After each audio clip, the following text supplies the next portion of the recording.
back. I'm Allison. This is Wonder Crochet. So I posted an Ask Me Anything box on my Instagram earlier this week, and I had so many questions in there about social media, how I grew my social media account, and if I had any tips for fellow crocheters or other creative fields. So I thought it was time to finally make a whole video about it. So I've been on YouTube for probably about 2 years now, and I've been really blessed to have all of my social media accounts be able to grow in that time. And I haven't really sat down and thought about it and talked about it, and I would just love to share what my experience has been so that maybe it can help some others to grow if that's what you want to do. But I thought it'd be fun to just kind of look back and see what brought me to this point and some things that I've learned along the way. So if you're brand new here and you'd like to learn how to crochet amigurumi, which is plushies like all of these, I have a full online course that I'll link in the description. It teaches you from the very beginning how to crochet and how to crochet well. It teaches you basic stitches, more advanced stitches, and they're all pre-recorded video lessons, so you can go back at any time, you can go at your own pace, and the videos build upon each other. So you'll start with basic stitches, and then at the end you'll be able to read patterns and crochet full plushies. So let's jump into our video, how I grew my crochet Instagram from 500 followers to over 250,000 followers, which is really wild for me to even say. I wanted to give just a few disclaimers before we start. So this is just my experience, kind of my process and what I did to grow my Instagram. Obviously, algorithms change and trends change and everything over the years. So what worked for me a few years ago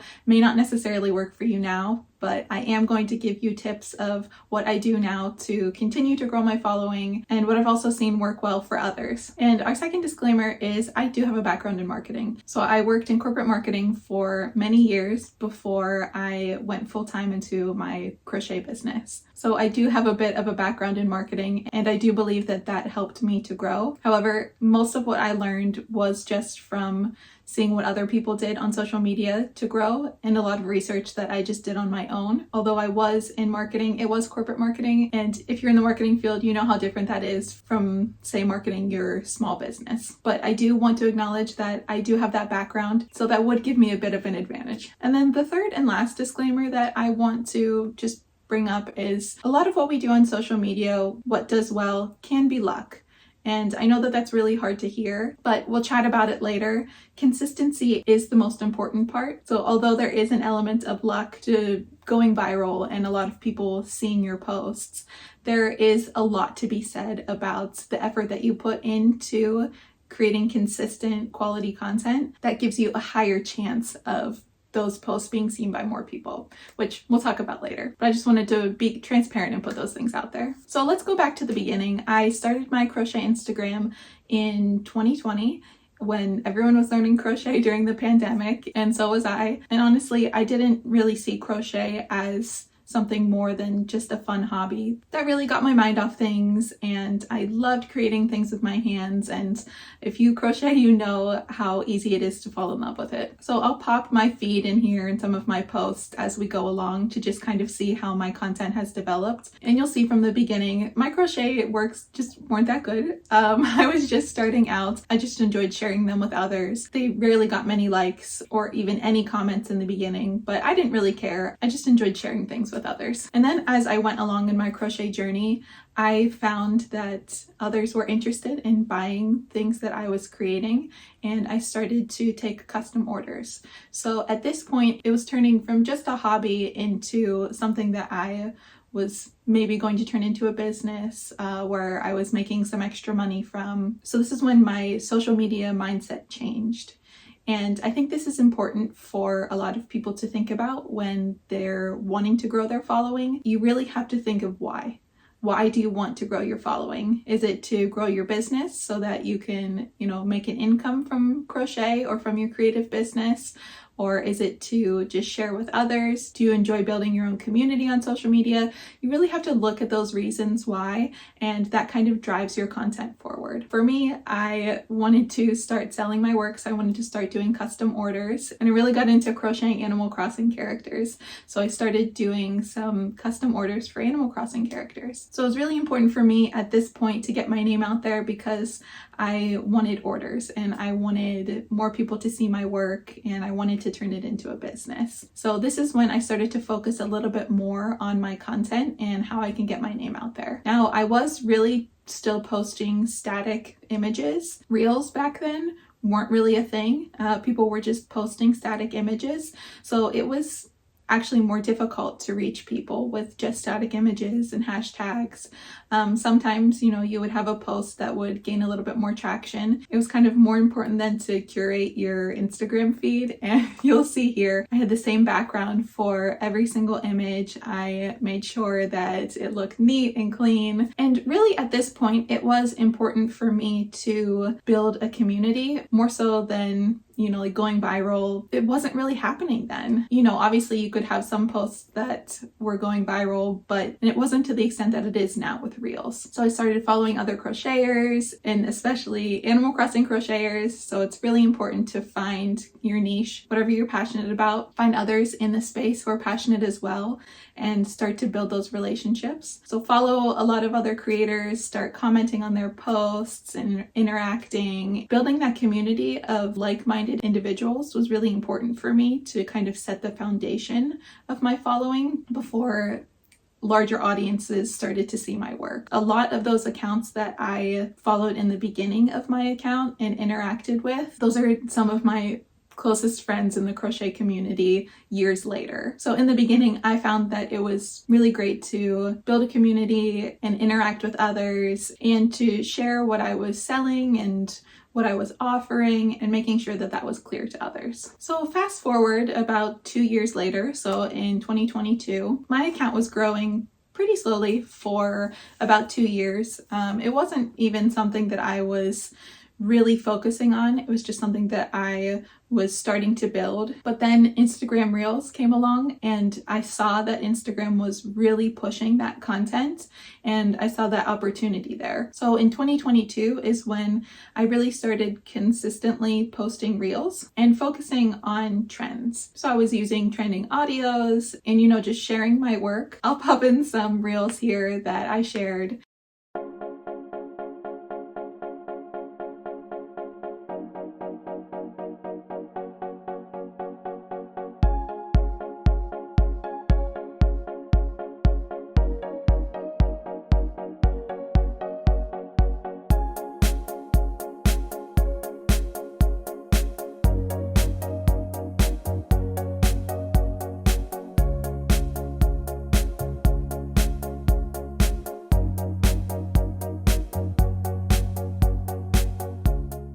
And honestly, I was just exporting them from TikTok and cropping the logo out and putting them on Instagram. And actually that worked for a while because this is when I started to see the opportunity of Reels and of video content and of people seeing my content through sharing videos. So this is when I really focused on my content. So at the start of 2022, I was really enjoying crochet, I was really enjoying pattern designing, and I started to see it as something that I wanted to do full time. And I wanted to make a business out of it. And I wanted to be able to quit my 9-to-5 job. That was the dream. So I knew that I had to focus a lot on my social media content because for me, that was the way that I was going to reach people the most and be able to sell the most patterns and, just kind of get my name out there. So for 2022, I had a goal of posting one reel every single day for that entire year. And that's exactly what I did. And within that year, I gained over 100,000 followers. So at the beginning of December in 2022, I had hit 100,000 followers. And that was really just from consistent posting. I can't tell you enough the importance of being consistent. And I know it's difficult, especially while having a full-time job. And I had a demanding full-time job. And I was also making reels every single day just because I knew that that's what I wanted, and putting in all that extra effort was worth it for me. So that year, 2022, was the biggest year of growth for me because I will say once you start to gain followers, you generally continue to gain followers and it's easier to gain followers. So once I hit 100,000 going to 250,000, it was just easier and I was able to do that in the next year. So obviously that's pretty quick growth, but I've seen it happen a lot with crochet artists where their accounts just snowball and they're able to gain a following very quickly. And that is possible because of Instagram Reels. So I'll show you just a few examples of some of the Reels of mine that went viral in the beginning and just kind of the content that I was posting.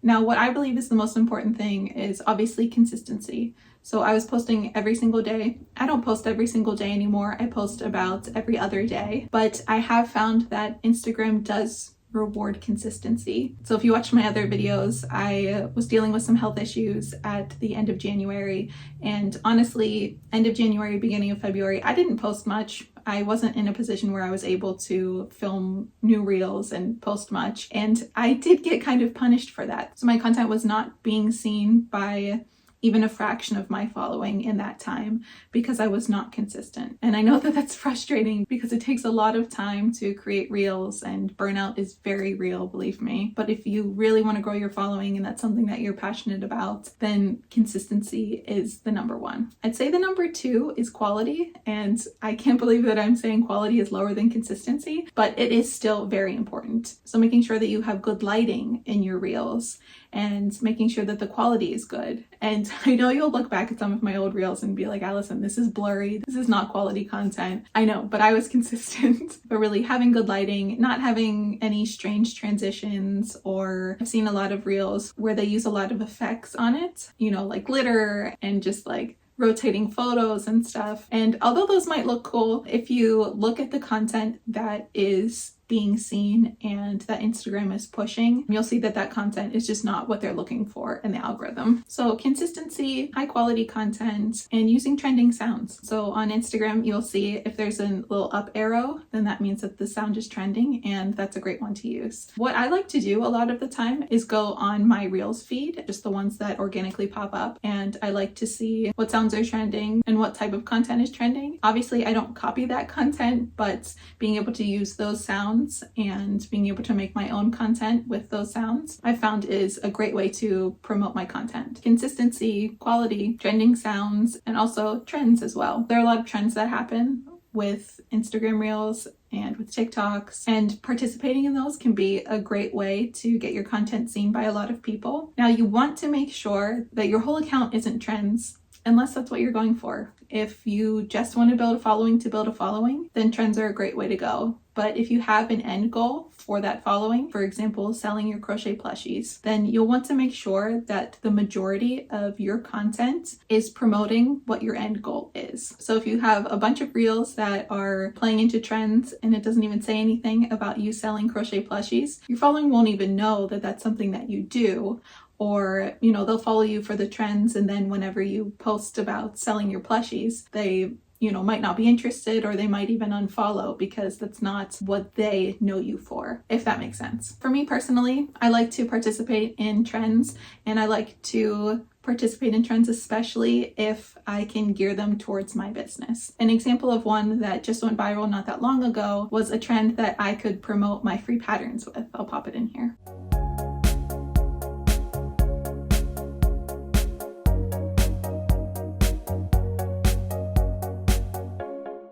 So I was able to participate in that trend, but also at the same time, I was promoting what I wanted to promote, and that was my blog and my free patterns, and I wanted to direct traffic there. So when you're posting, you always want to think about what your end goal is and how you can get closer to that, and how you can build your following based on the things that you want your following for. And then the next thing is obviously nurturing the following that you already have. That's just as important as all of these other things. You know, if you're constantly just trying to get new followers and you're, you know, maybe ignoring the followers that you already have, then that's not a sustainable following. You know, you want to make as much of a community as you can. And I know that that part is pretty difficult, but even just interacting on your posts, responding to comments and responding to messages, is. And I know that that gets harder and harder the larger that you grow, but it is something that's important to set aside time to really nurture that following. Even just putting question boxes in your stories and asking your followers how their day has been, or other ways that you can interact, or polls on your stories, that's a good way to nurture your following and for them to continue to want to see your content and support your content. And then the last thing I'll say about growing a following is post what you want to post. Make what you want to make. I know there are a lot of times where you really want to participate in trends or make things that you see other people making that are going viral. If that's something that you truly want to make, then go for it. But if you're forcing it, don't do it. That's a great way to avoid burnouts with your social media content and with your creations as well, is crochet what you want to crochet or design what you want to design, and then share your excitement for that. If you're excited about it and you share that excitement, that makes other people want to be excited about it as well. And if you're not excited about it and you're forcing it, other people can usually tell. At the end of the day, it's your account and it's you sharing what you're passionate about, not what everyone else is passionate about. So always make sure to remember that, to share what you want to share and not to just do things because you feel like they might go viral. The most successful posts that I've had are ones that I made at the last minute just because I wanted to and I was excited about it. So consistency, quality content, using trending sounds and following trends and nurturing your following and making content that you genuinely feel excited about. That's how I grew my following, and I hope that some of those tips can help you as well. I think that once you really set your mind to wanting something and going after it, then you can absolutely achieve that. So if you have any questions about this topic, social media in general, marketing, anything like that, so leave them in the comments. I'll answer as many as I can. I'll try to actually use my marketing degree a little bit. But I hope that this gave you a little bit of an idea if you're looking to grow your social media following. And if you want a part 2 to this video where I talk about more specifics like editing and hashtags and the different tools and lighting that I use, then let me know in the comments if you'd be interested in that. And if you don't already follow me on Instagram, I'm at The Wonder Crochet. I'll link my account in the description below. And if you're not already subscribed to my YouTube channel, I would love if you subscribed. I have lots of fun videos coming soon. We have another pattern roundup coming next week as well, because I know you all love those. And as always, thank you so much for watching, and we'll see you real soon.